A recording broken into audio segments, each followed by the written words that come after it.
ตัวแม่ปลาดุกดุกเอาขึ้นเรือเพื่อความปลอดภัยแล้วมันปักได้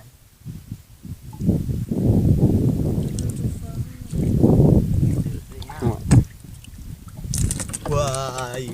าย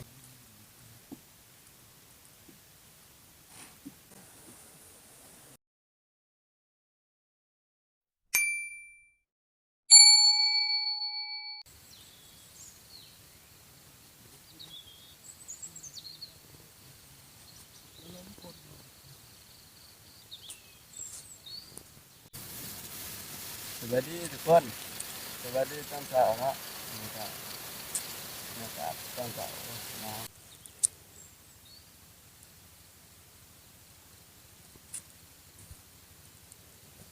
สิงไฟมันอุ่นก็ได้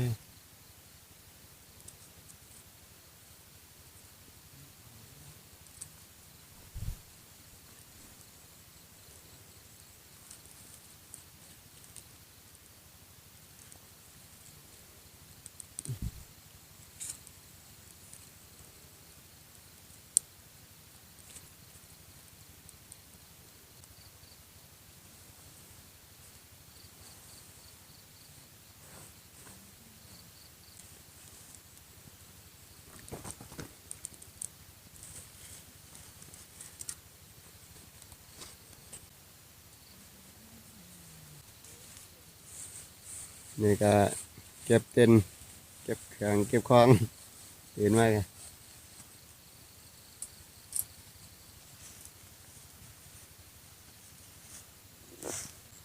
ก็ทุกคนหนูยังคืออะไรฮะ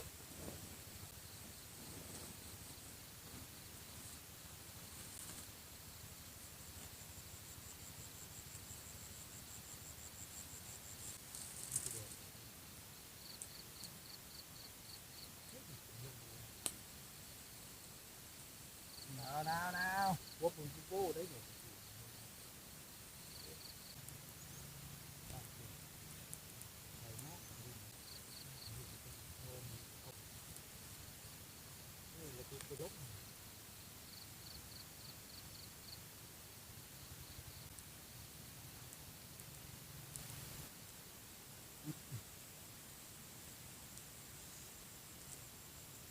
นี่ก็แดดเริ่มออกแล้วนะทุกคนเดี๋ยวเราจะไปยามห้อง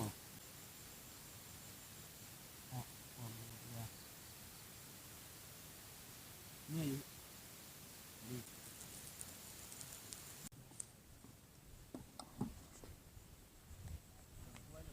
ตอนนี้ก็เราก็สิไปยามห้องเนาะอุ้ยเดี๋ยว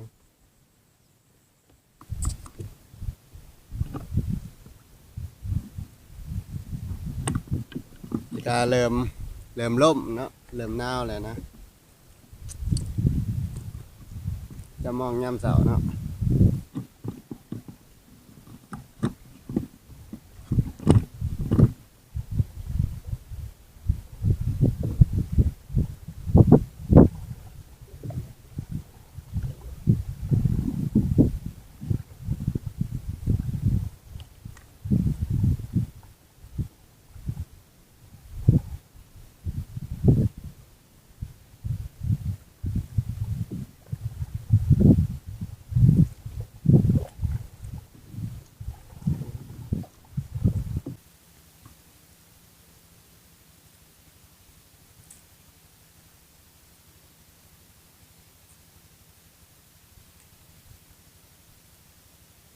ถึงอยู่ป่ะ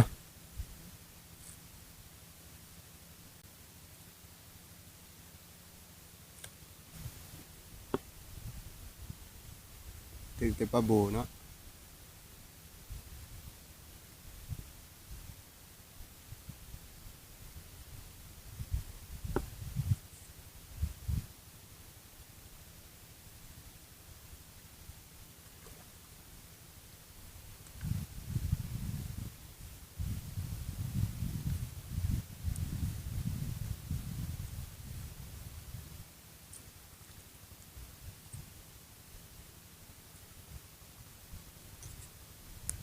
ยามมาเนี่ยก็จะไล่กระถือแต่ปลาบูเนาะ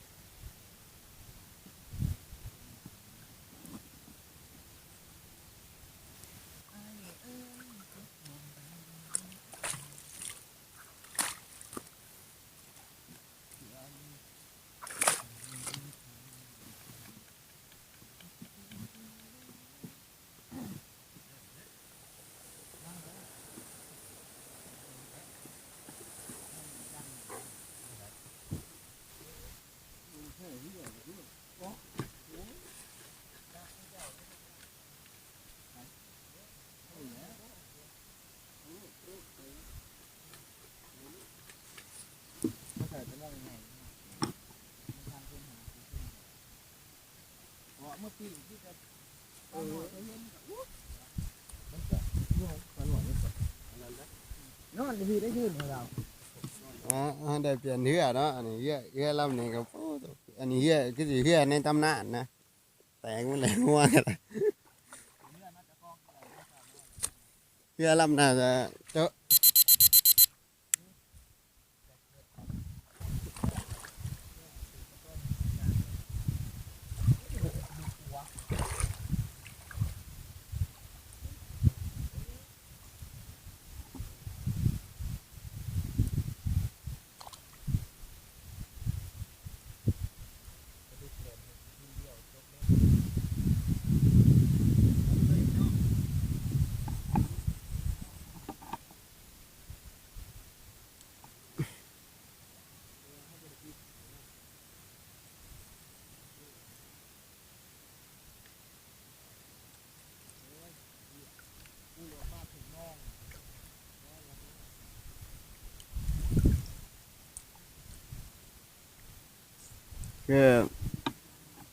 คือมองน้ำเต็มนี่ก็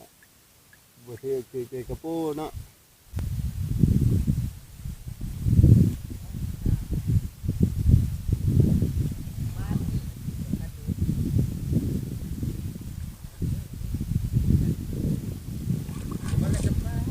แม่น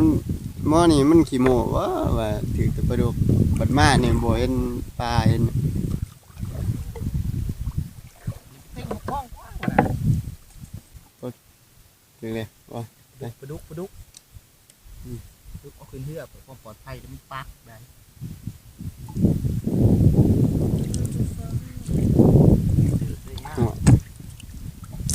ว้าย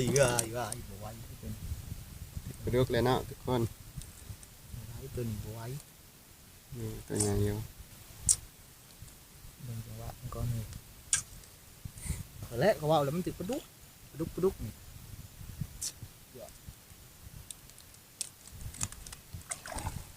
เป็นจังได้ ค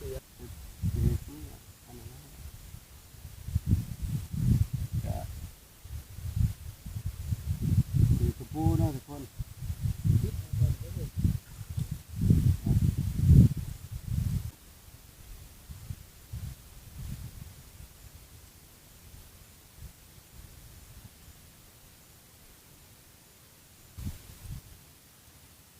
โอ้โอ้กระปูกับโค้งกล้ามมันใหญ่ขนาดเนาะเดี๋ยวมาจีกินเนาะ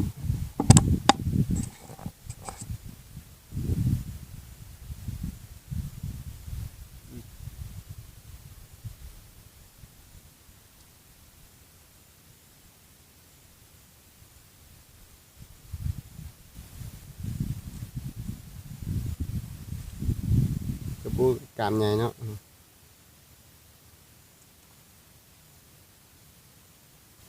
จะเป็นปลาตอง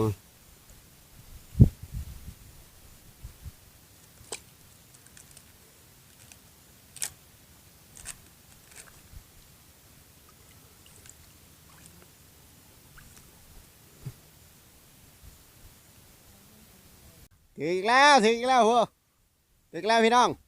ถือกระปูอีกแล้วถือกระปูโอ้เก่งแต่บอกกัดมือเลยวะ ครบมองหรือมันจากนี้เลยนะตัวแม่ คมในหัวนะครับโอ้ยตะเว้นขึ้นจังนั่นน่ะแหละดีแล้วมึงบ่เปิดนะ ร้อน นี่ของกระปูตกเลย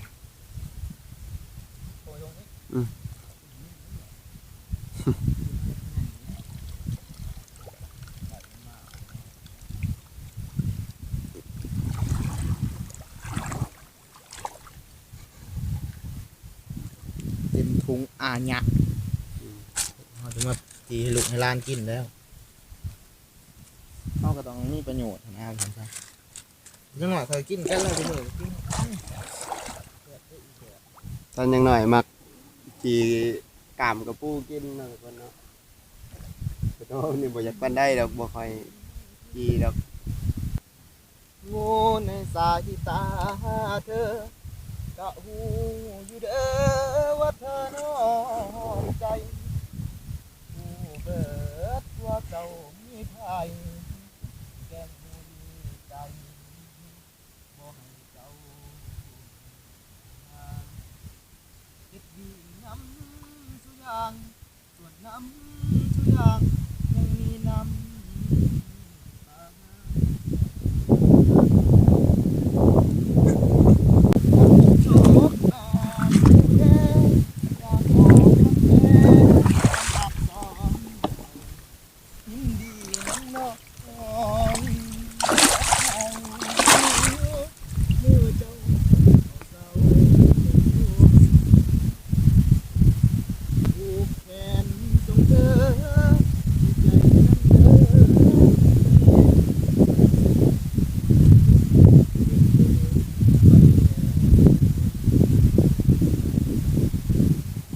หัวใจ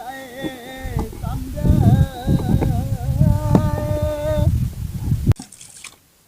แขนส่งเธอใจน้ำเด้อ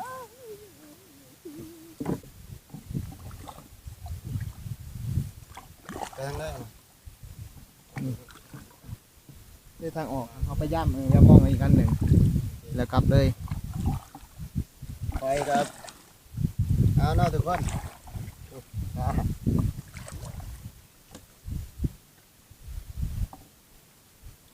พอในนี่ไม่ทำตื่นเลย ด้านหน้าเนาะ ปลาดุกมันแหลนชายนี่เบิดแล้วชายนี่เดือตัวเดียวเลยเพราะว่าทุกมือมันต้องแหลนชายเก่าแล้วปลาดุก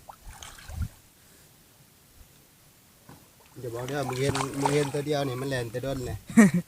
แล่นใจเดียวนี่ ว่านเด็ดบักละลายอย่างไรโอกโตแล้ว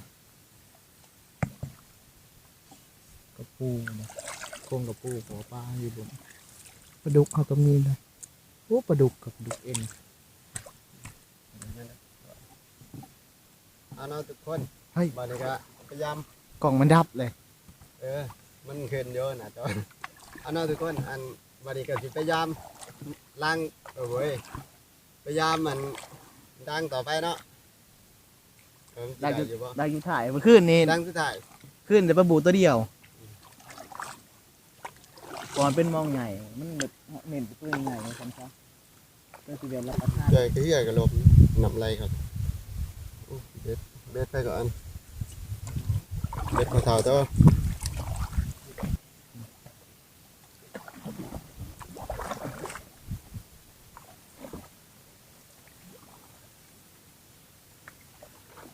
เสบียงอาหารไม่ได้ป่านะไอ้ป่าอยู่ปะย่ามองเข้ามาเลยบกูได้แต่นี่เนาะ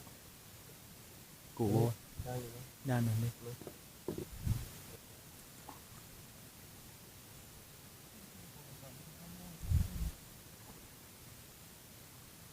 เม็ดจัดมาจากมันมีกีรีไปจุด ป้าดีไม่มองเว้นป้าวะ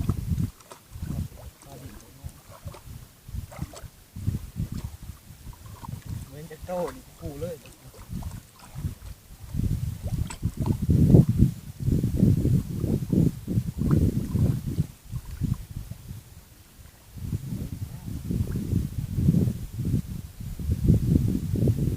แต้ว เนี่ยผมมักอันเนี้ยบรรยากาศอย่างนี้จะเป็นว่ามักคือ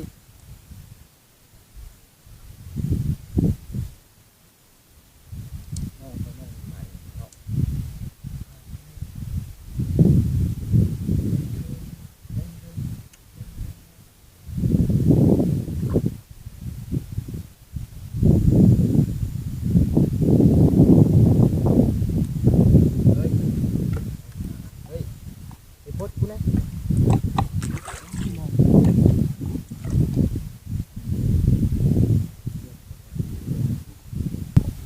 ถึงแล้ว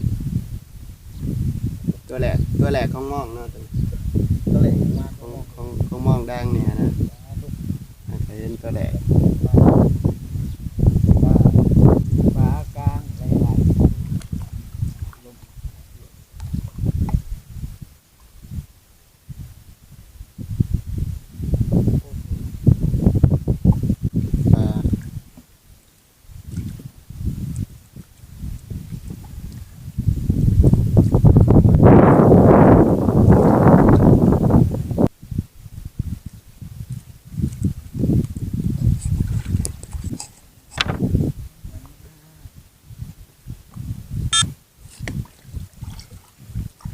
กูกูกู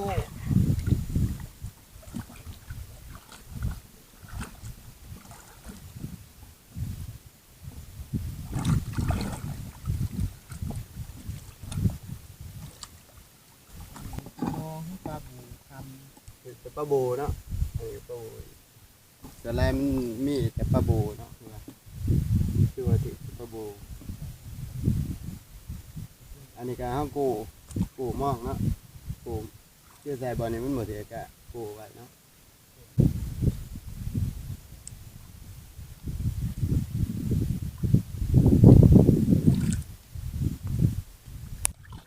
อันนี้ก็เฮายามมันจนสุดแล้วก็เป็นถือกอยู่2 โตดังเนี่ยถือ2 โตเนาะ ำปลาใหญ่เลย ปลาบูกับปลาหยังก็ ปลาเก้ง ปลาเก่งนี่ก็เฮาก็กำลังเมื่อเนาะ